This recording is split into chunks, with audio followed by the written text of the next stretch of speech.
दोस्तों कैसे हैं आप सभी। उम्मीद करता हूँ आप सभी अच्छे होंगे। जैसा कि कल दोस्तों मैंने वीडियो दी थी तो उसमें कुछ थोड़ा संशोधन करना है। मैंने जीएस के लिए सोमवार से शुक्रवार तक जीएस बताया था, लेकिन उसमें थोड़ा दिक्कत आ गई है। जीएस आपका रहेगा सोमवार से लेके बृहस्पतिवार, यानी आपका मंडे टू थर्सडे, और फ्राइडे सैटरडे आपका उत्तराखंड की क्लास होगी, और संडे आपकी जो है हिंदी की क्लास होगी। ये शेड्यूल थोड़ा मुझे इसलिए चेंज करना पड़ रहा है क्योंकि आपके लिए ये शेड्यूल ज़्यादा उचित है। एक दिन में 2 वीडियो आना थोड़ा पॉसिबल नहीं है, और इससे आपके उसमें पढ़ाई में थोड़ा अंतर भी आएगा। इसलिए हम चलेंगे थोड़ा धीरे धीरे, जिससे कि आपके सभी सब्जेक्ट जो हैं क्लियर होते चलें। तो आज जो हम शुरू करने जा रहे हैं वो जीएस में हिस्ट्री यानी इतिहास शुरू करने जा रहे हैं, और इतिहास जो हम शुरू करेंगे वो हम प्राचीन इतिहास से शुरू करेंगे। तो आप अपनी बुक्स ले लीजिए, आप लुसेंट की किताब उठा लीजिए और अपना पेन भी उठा लीजिए, और अंडरलाइन करते हैं। हमें सिर्फ पढ़ना इस तरह से है कि हमें जो लुसेंट है वो अपनी लुसेंट पूरी करनी है, यानी हमें लुसेंट में जो इम्पोर्टेंट फैक्ट्स हैं, इम्पोर्टेंट्स जो आपकी लाइन है अंडरलाइन, उसको अंडरलाइन करनी है। बाकी ज़्यादा समझना या समझाना अभी नहीं है। पहले हम अपनी लुसेंट पूरी कर लें, उसके बाद ही हम जो है इसको समझाना और समझना बाद में करेंगे। तो हमें क्योंकि पेपर निकालना है, और पेपर निकालने के लिए हमें ज़्यादा ज़रूरी है कि इम्पोर्टेंट फैक्ट्स कहाँ से आए और हम कितना हमारा पढ़ा हुआ कितना आए। बाकी इतनी बड़ी बड़ी किताबें हैं, सारा नहीं आता सिर्फ लिमिटेड ही है। इसलिए जो है जो लुसेंट में इम्पोर्टेंट है वो मैं आपको अंडरलाइन करवा दूंगा। ये है किताब और इससे मैं आपको अंडरलाइन कराऊंगा। तो मेरा काम है आपको सिर्फ नोट्स से अंडरलाइन करवाना। किताब किस तरह से पढ़ी जाती है उस तरह मैं आपको बता देता हूँ। तो आज चैप्टर उठा लीजिए। पहला टॉपिक है आज का भारत का इतिहास। भारत का इतिहास में भारत का इतिहास है। भारत के इतिहास में देखो, उत्तर में हिमालय से लेकर दक्षिण में समुद्र तक फैला यह उपमहाद्वीप भारतवर्ष के नाम से विख्यात है। तो आप सभी को पता होगा कि हमारे जो भारत का नाम है, जो हमारा उपमहाद्वीप है उसका नाम भारत है, यानी कि जो हमारा देश भारत है वो एक उपमहाद्वीप यानी प्रायद्वीपी है, जिसे महाकाव्य और पुराणों में भारतवर्ष अर्थात भरत का देश कहा गया है। जो राजा भरत थे उनका पुत्र, जो राजा दुष्यंत थे उनका पुत्र था राजा भरत। तो हमें मैं ज़्यादा एक्सप्लेन भी नहीं करूँगा क्योंकि इससे हमारा जो है टाइम वेस्ट होगा। तो इसमें सीधा यूनानियों ने भारत को इंडिया कहा गया है, इसको आप अंडरलाइन कीजिए। यूनानियों ने भारत को इंडिया कहा गया है तथा और मध्यकालीन इतिहासकारों ने हिंद और हिंदुस्तान कहा है, इसको आप अंडरलाइन कीजिए। फिर जो है इतिहास है, इतिहास को पढ़ने के लिए जो है और भी ज़्यादा सुविधाजनक बनाने के लिए इसको 3 भागों में बांटा गया है। प्राचीन इतिहास, मध्यकालीन इतिहास, प्राचीन भारत, मध्यकालीन भारत और आधुनिक भारत। तो आप इसको अंडरलाइन कीजिए। फिर आप आ जाइए प्राचीन भारत में। प्राचीन भारत में जो है आप भारतीय इस लाइन को पढ़िए। प्राचीन भारतीय इतिहास के विषय में जानकारी मुख्यतः 4 स्रोतों से मिलती है: धर्म ग्रंथ, ऐतिहासिक ग्रंथ, विदेशियों का विवरण और पुरातत्व संबंधी। इसको आप अंडरलाइन कीजिएगा। धर्म ग्रंथ एवं ऐतिहासिक पंथ से मिलने वाली महत्वपूर्ण जानकारी, यानी भारत का जो सर्व प्राचीन धर्म ग्रंथ है वो वेद है। वेद को, इसको आप अंडरलाइन कीजिए, जिसके संकलनकर्ता महर्षि कृष्ण वेदव्यास को माना गया है। वेद, इसको आप अंडरलाइन कीजिएगा। और इसमें लास्ट लाइन में आ जाइएगा। वेद जो हैं 4 होते हैं: ऋग्वेद, यजुर्वेद, सामवेद और अथर्ववेद, और इन 4 वेदों को संहिता कहा जाता है। आप इसको भी अंडरलाइन कीजिएगा। अब ऋग्वेद में आ जाइए। ऋग्वेद ऋचाओं का क्रमबद्ध ज्ञान ही ऋग्वेद कहलाता है।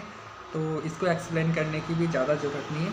इसमें इम्पोर्टेंट है, इसमें 10 मंडल हैं और 1028 सूक्त है, और ऋचाएँ जो है 10,462 जो है ऋचाएँ हैं, और ऋचाओं को पढ़ने वाले ऋषि को होर्त कहते हैं। इसमें इतना ही इम्पोर्टेंट है।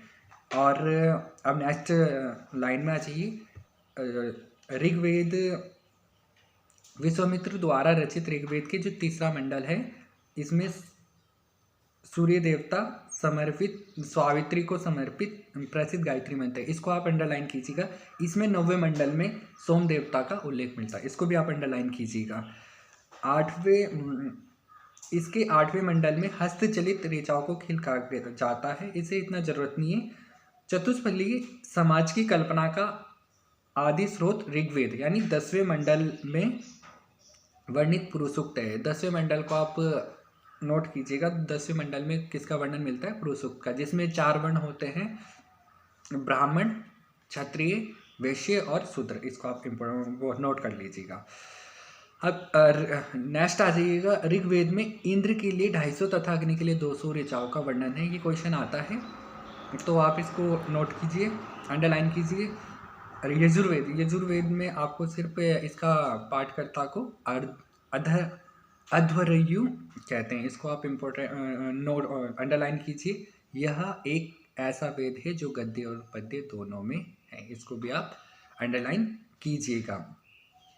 अब सामवेद में आ जाइए।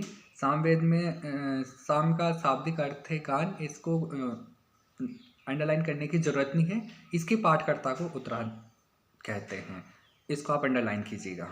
और भारतीय संगीत का जनक भी कहा जाता है सामवेद को, इसको भी आप अंडरलाइन कीजिएगा। अब अथर्ववेद में आ जाइएगा। अथर्ववेद में सिर्फ अथर्ववेद में कन्याओं के जन्म की निंदा की गई है, इसे आप अंडरलाइन कीजिएगा। और अथर्ववेद में जो हमारा आयुर्वेद का वर्णन किया गया है, ठीक है। इसमें जो है रोग निवारण, समन्वय, विवाह तथा पढ़ने की तो राजभक्ति, राजा का चुनाव, बहुत से वनस्पति एवं औषधियों, साप, वशीकरण, प्रायश्चित, मातृभूमि, महात्म्य आदि। इसको आप अंडरलाइन कर लीजिएगा। अब इसमें नीचे लिखा है नोट। सबसे प्राचीन वेद ऋग्वेद एवं सबसे बाद का वेद अथर्ववेद है। इसको आप अंडरलाइन कीजिएगा। और बस इसमें इसके नीचे है पुराणों के बारे में बताई गई है कि पुराणों की संख्या क्या है, 18 है। इसको आप अंडरलाइन कीजिएगा। लास्ट में है 5, जिनमें 5 इम्पोर्टेंट है। उसमें आपका मत्स्य पुराण हो गया, विष्णु पुराण हो गया, और ब्राह्मण पुराण एवं भगवत पुराण है। बस इतना ही आपको नोट करना है। अब नेक्स्ट पेज पर आ जाइएगा, पेज नंबर 2। मतलब अलग अलग लूसेंट अलग अलग है, मेरे पे थोड़ा पुरानी वाली लूसेंट है। इसमें स्त्री को सर्वाधिक गिरी हुई यानी मैत्रेयणी संहिता से प्राप्त होती है। इसको आप अंडरलाइन कीजिएगा। सतपथ, ये इम्पोर्टेंट है। सतपथ ब्राह्मण में स्त्री को पुरुष की अर्धांगिनी कहा गया है। इसको आप नोट कीजिएगा। जातक में बुद्ध की पूर्व जन्म की कहानी वर्णित है। हीनयान का प्रमुख ग्रंथ कथा वस्तु है, जिसमें महात्मा बुद्ध के जीवन के जीवन चरित्र अनेक कथानकों के साथ वर्णित है। तो आप इसे अंडरलाइन कीजिएगा। हीनयान एक प्रमुख ग्रंथ है। हीनयान का प्रमुख ग्रंथ का नाम पूछ लिया तो क्या है, कथा वस्तु है। ठीक। अब जैन संहिता को आगम कहा जाता है। ये काफ़ी बार क्वेश्चन आता है। जैन धर्म का प्रारंभिक इतिहास कल्पसूत्र से मिलता है। जैन धर्म का इतिहास कहाँ से मिलता है? प्रारंभिक कल्पसूत्र से मिलता है। तो इसको भी आप अंडरलाइन कीजिएगा। जैन ग्रंथ भगवती सूत्र में महावीर के जीवन के कृत्यों तथा अनेक समकालीन के साथ उनके संबंधों का विवरण मिलता है। इसको नोट करने की जरूरत नहीं। अर्थशास्त्र के लेखक चाणक्य, कोटले या विष्णुगुप्त है। हाँ, अर्थशास्त्र के लेखक जो है चाणक्य हैं, उन्हीं का नाम कोटले और विष्णुगुप्त भी है। तो आप इसको भी अंडरलाइन कीजिएगा। अब नेक्स्ट में कल्लण द्वारा रचित पुस्तक राजतरंगिणी है, जिसका संबंध कश्मीर के इतिहास से है, आप इसको अंडरलाइन कीजिएगा, इतना लाइन। और नेक्स्ट लाइन में आ जाइए, अरबों की सिंध विजय का वृत्तांत जो है चंचनामा। चंचनामा जो है लेखक अली अहमद की है पुस्तक, तो आप इसको भी अंडरलाइन कीजिए। अष्टाध्यायी जो है संस्कृत भाषा व्याकरण की एक प्रथम पुस्तक है जिसके लेखक पाणिनि है। आप इसको मोस्ट इम्पोर्टेंट कीजिएगा और इसको अंडरलाइन कीजिए। बस इसमें और ज़्यादा कुछ नहीं है। अब हम विदेशी यात्रियों से मिलने वाली प्रमुख जानकारी के बारे में पढ़ेंगे। सबसे पहला आता है टेलियस, इसके बारे में पढ़ने की ज़रूरत नहीं है। सेकंड आता है हेरोडोटस, तो हेरोडोटस के बारे में पढ़ना है, इसे इतिहास का पिता कहा जाता है, इसको आप अंडरलाइन कीजिएगा। और इसकी पुस्तक का नाम जो है हिस्टोरिका है। बस इतना ही काफ़ी है। और थर्ड पॉइंट नहीं पढ़ना है, फोर्थ पढ़ना है मेगास्थनीज। तो मेगास्थनीज का जो है यह एक सेल्यूनिकेटर का राजदूत था जो चंद्रगुप्त मौर्य के दरबार में आया था। इसने अपनी पुस्तक इंडिका में मौर्य युगीन समाज एवं संस्कृति का विवरण लिखा है, इसको आप अंडरलाइन कीजिएगा। यानी सेल्यूनिकेटर कौन था? मेगास्थनीज का जो राजदूत था, और ये जो है चंद्रगुप्त मौर्य के दरबार में आया था, और इसकी पुस्तक का नाम क्या है? इंडिका पुस्तक है। उसके बाद आप टॉलमी को नोट कीजिए। टॉलमी जो है इसने भारत का भूगोल नामक पुस्तक लिखी है। बस इतना ही इस काफ़ी है। आप आ जाइएगा आप चीनी लेखक में फाहियान किसके दरबार में आया था? यानी ये आया था नरेश चंद्रगुप्त द्वितीय के दरबार में। फाहियान जो है नरेश चंद्रगुप्त द्वितीय के दरबार में आया था, इसको आप अंडरलाइन करोगे। बस इसमें इसके लिए इतना ही है। उसके बाद ह्वेनसांग जो है सबसे मोस्ट इम्पॉर्टेंट रह जाता है। ह्वेनसांग जो है क्वेश्चन आता है इसके कि किसके शासनकाल में भारत आया और कब भारत आया। तो ये हर्षवर्धन के शासनकाल में भारत आया और 629 ईस्वी में चीन से भारत के लिए प्रस्थान किया, यानी भारत आया। और इसका जो मोस्ट इम्पॉर्टेंट है, इसका यात्रा वृत्तांत का जो नाम है वो है सीयूकी। किसका यात्रा वृत्तांत है? वो ह्वेनसांग का यात्रा वृत्तांत है, इसको आप अंडरलाइन कीजिएगा। नोट कीजिएगा आप, ह्वेनसांग के अध्ययन के समय नालंदा विश्वविद्यालय के कुलपति आचार्य शिलभद्र थे। यह विश्वविद्यालय बौद्ध दर्शन के लिए प्रसिद्ध था। फिर आ जाइएगा अरबी लेखक पे। अरबी लेखक में जो है सबसे पहले अल बरूनी का आता है। ये मोहम्मद गजनवी के दरबार में था, जो उसके साथ भारत आया था। और अरबी में लिखी गई इसकी किताब का नाम है किताब उल हिंद या तहकीक आ हिंद, जिसका हिंदी का अर्थ है भारत की खोज। ये आप अंडरलाइन कीजिएगा, मोस्ट इम्पोर्टेंट पूछा जाता है कि अल बरूनी की पुस्तक का नाम क्या है, अल बरूनी किसके साथ भारत आया था, और किताब उल हिंद की हिंदी में का नाम क्या है? भारत की खोज है। तो आपसे ये पूछा जा सकता है, तो अब इसमें इतना ही नोट कीजिए। फिर इब्न बतूता आता है। इब्न बतूता जो है इसके द्वारा लिखी गई अरबी भाषा में इसका जो वृत्तांत है लिखा गया, इसका यात्रा वृत्तांत है, वो अरबी भाषा में लिखा है, जिसको क्या बोलते हैं? रिहाला। बस अब अन्य लेखक जो हैं ये इतना इम्पोर्टेंट नहीं है। अब आप आ जाइएगा नेक्स्ट पेज पर। नेक्स्ट पेज में जो है सर्वप्रथम भारतवर्ष का जो जिक्र है वो हाथी गुफा अभिलेख में मिला है। ये क्वेश्चन आ सकता है कि हाथी गुफा अभिलेख में किसका जो है वर्णन मिला है, भारतवर्ष का जिक्र मिला है, या भारतवर्ष में किसका जिक्र मिला है? क्वेश्चन घुमा के बना सकते हैं। तो हाथी गुफा अभिलेख में भारतवर्ष का जो जिक्र है वो हाथी गुफा अभिलेख में मिला है। तो मैं आपको ज़्यादा एक्सप्लेन नहीं कर पाऊँगा, आपको सिर्फ नोट करवाऊँगा। ठीक है, मैं एक्सप्लेन कर सकता हूँ, बट आपके फिर नोट्स उस हिसाब से काफ़ी टाइम हो जाएगा। आपका जो सिलेबस है इतना जल्दी नहीं हो पाएगा, इसलिए इम्पोर्टेंट नोट्स कर लीजिएगा, बाकी आप पढ़ लीजिएगा खुद। बाकी आप एक बार रीडिंग कर लीजिएगा, स्टडी या रीडिंग करना बहुत ज़रूरी है। तो सती प्रथा का जो प्रथम लिखित साक्ष्य है वो एरन अभिलेख में मिलता है। जो सती प्रथा है उसका जो लिखित साक्ष्य है वो एरन अभिलेख में मिलता है, और एरन अभिलेख जो है आपका शासक भानुगुप्त के से प्राप्त होता है, संबंधित है। ठीक है, अब रेशम बुनकर की श्रेणी यूं की जानकारी मंदसौर अभिलेख से प्राप्त होती है। यानी मंदसौर अभिलेख काफ़ी पूछा जाता है। मंदसौर अभिलेख से क्या प्राप्त होता है? रेशम बुनकर की श्रेणियों की जानकारी प्राप्त होती है। तो और आपका प्राचीनतम सिक्कों को आहा सिक्के कहा जाता है। ये क्वेश्चन काफ़ी बार आता है। इसी को साहित्य में काशार्पण कहा गया है। इसको आप अंडरलाइन कीजिए। सर्वप्रथम सिक्कों पर लेख लिखने का कार्य यवन शासकों ने किया था। यानी कि सर्वप्रथम सिक्कों पर कार्य करने का कार्य किसने किया था? तो यवन शासकों ने किया था। तो इसको आप भी अंडरलाइन कीजिएगा। अरिकमेडु पुडुचेरी के निकट से रोमन सिक्के प्राप्त हुए हैं। इसको आप अंडरलाइन कीजिएगा। और नोट सबसे पहले भारत के संबंध में बर्मा स्वर्ण भूमि, वर्तमान में म्यांमार, मालिया, स्वर्णद्वीप, कंबोडिया को काम्बोज और जावा को यवनद्वीप से स्थापित हुए हैं। आप क्या बोलते हैं? इसको भी आप अंडरलाइन कर लीजिएगा। फिर महत्वपूर्ण अभिलेख आ जाते हैं। महत्वपूर्ण अभिलेख में आपका सबसे प्रथम है हाथी गुफा अभिलेख। आप इसको अंडरलाइन कीजिएगा। और ये जो रिलेटेड है ये कलिंग राज खारवेल से रिलेटेड है। उसके बाद आता है जूनागढ़ या गिरनार अभिलेख। जूनागढ़ और गिरनार अभिलेख एक ही है। ये रुद्रदामन का अभिलेख है, से संबंधित है, रुद्रदामन से संबंधित है। इसके बाद आता है नासिक अभिलेख, जो है गौतमी बलश्री। इसको ये इतना इम्पोर्टेंट नहीं है।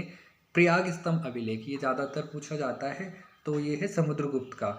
एरोल अभिलेख इसको छोड़ दिए। फिर आ जाइए आप मंदसौर अभिलेख में। मंदसौर अभिलेख जो है मालवा नरेश यशोवर्धन का है। इसको आप अंडरलाइन कीजिएगा। उसके ग्वालियर अभिलेख के बारे में प्रतिहार नरेश भोज का है। आप सरसरी निगाहों से इसको पढ़ लेना, बट इतना इम्पोर्टेंट भी नहीं है। बट भीतरी एवं जूनागढ़ अभिलेख स्कंद गुप्त का है, ये ज़्यादा इम्पोर्टेंट है। फिर आता आपका देवगढ़ अभिलेख बंगाल शासक विजय, ये इतना इम्पोर्टेंट नहीं है। तो इसमें जो इम्पोर्टेंट है हाथी गुफा अभिलेख, जूनागढ़ अभिलेख, प्रयाग स्तंभ अभिलेख, मंदसौर अभिलेख और भीतरी जूनागढ़ अभिलेख। इन सबको आप अंडरलाइन कर लीजिएगा। अभिलेखों को अध्ययन को इपिग्राफी कहा जाता है। इसको आप क्या बोलते हैं? अंडरलाइन कीजिएगा। उसके बाद आता है उत्तर भारत के मंदिरों की कला की शैली जो नागिर है, और दक्षिण भारत के मंदिरों की शैली द्रविड़ है। और दक्षिणापथ के मंदिरों के निर्माण में नागर और द्रविड़ दोनों शैलियों का प्रभाव जो है पड़ा है, अतः इसे वैसर शैली भी कहा गया है या एक कहलाती है। तो आप इसमें इंपॉर्टेंट कीजिए, नागर शैली जो है उत्तर भारत के लिए है मंदिर के, और द्रविड़ शैली का प्रयोग जो है दक्षिण भारत की मंदिरों को लिए प्रयोग किया। और ये जो दोनों शैली में जिनका प्रभाव पड़ा है, जो मंदिर दोनों शैलियों में बने, उसको वैसर शैली कहा गया। इसको भी आप अंडरलाइन कर लीजिएगा। उसके बाद आता है पंचायतन। पंचायतन शैली के बारे में थोड़ा बता देता हूँ आपको। पंचायतन शैली ऐसे होता है जैसे कि बीच में मंदिर है और उसके चारों तरफ मंदिर है। जैसे पंचायत होती है ना, मुखिया होता है, फिर चारों तरफ उनके व्यक्ति होते हैं। गांव के पंचायत में जितने भी व्यक्ति होते हैं, आदमी होते हैं, उसी हिसाब से मंदिर होता है। मंदिर के चारों तरफ और छोटे छोटे मंदिर होते हैं मुख्य मंदिर के आसपास में, तो उसको बोलते हैं पंचायतन शैली। यानी कि पंचायतन शब्द मंदिर रचना शैली से संबंधित है। हिंदू मंदिर तब पंचायतन शैली कहलाता था जब मुख्य मंदिर 4 सहायक मंदिरों के से घिरा होता था। यानी मुख्य मंदिर बीच में होता है और उसके चारों तरफ मंदिर होते हैं। इसमें जो इम्पोर्टेंट है वो इसकी उदाहरण है। उदाहरण क्या है? पंचायतन मंदिर का उदाहरण है कंदारिया महादेव मंदिर। आप इसको अंडरलाइन कीजिएगा। दूसरा है जो ये है खुजराहो में ब्रह्मेश्वर मंदिर भुवनेश्वर में, अंडरलाइन कीजिएगा। लक्ष्मण मंदिर खुजराहो में, और लिंगराज मंदिर भुवनेश्वर, इसको आप मोस्ट इम्पोर्टेंट कीजिएगा। लिंगराज मंदिर और कंदारिया महादेव मंदिर। 10 अवतार मंदिर जो है आपका देवलगढ़ में, और गोंडेश्वर मंदिर महाराष्ट्र में। आप इन सभी को जो है नोट कीजिएगा।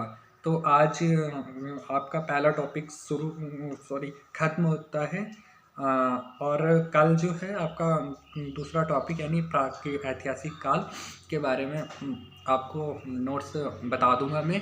तो आप क्या बोलते हैं, इसी तरह अपने नोट्स बनाते रहिएगा। जल्दी से जल्दी आपके नोट्स बन जाए। ज़्यादा लंबी क्लास नहीं लेंगे, पर जो क्लास है वो इसी तरह से आएगी। आपको सिर्फ इम्पोर्टेंट्स नोट्स मैं बता दूंगा, मैं ज़्यादा एक्सप्लेन नहीं कर पाऊंगा क्योंकि ज़्यादा एक्सप्लेनेशन में काफ़ी ज़्यादा टाइम लग जाता है और इतना ज़्यादा टाइम आप लोगों के पास भी नहीं होगा। तो होप ही आप लोगों को ये वीडियो समझ में आई होगी। तो कल मिलते हैं नेक्स्ट क्लास में, उसके लिए धन्यवाद।